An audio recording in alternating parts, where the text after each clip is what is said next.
కోనసీమ పర్యటనలో AP deputy CM Pawan Kalyan చేసిన దిష్టి వ్యాఖ్యలు తెలంగాణలో తీవ్ర దుమారం రేపుతున్నాయి. దిష్టి వ్యాఖ్యల పట్ల పవన్ కళ్యాణ్ పై తెలంగాణకు చెందిన మంత్రులు, కాంగ్రెస్, బీఆర్ఎస్ నాయకులు ఏకధాటిగా విరుచుకుపడుతున్నారు.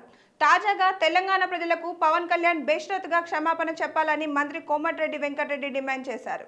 పవన్ కళ్యాణ్ అవగాహన లేకుండా మాట్లాడుతున్నారని, తెలంగాణ ప్రజలను అవమానిస్తే ఊరుకోమని హెచ్చరించారు.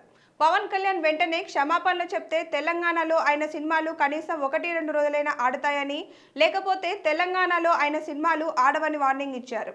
ఇక మరో మంత్రి పొన్నం ప్రభాకర్ సైతం పవన్ కళ్యాణ్ పై ఫైర్ అయ్యారు. ఇటీవల తెలంగాణ తుఫాన్లో మునుగుతుంటే మేం ప్రకృతి అనుకున్నాం తప్ప ఏపీని తప్పుపట్టలేదన్నారు. కోనసీమలో కొబ్బరి చెట్లు ఎండిపోవడానికి తెలంగాణ వల్ల దిష్టి తలగడానికి ఏమైనా సంబంధం ఉందా అని మండిపడ్డారు.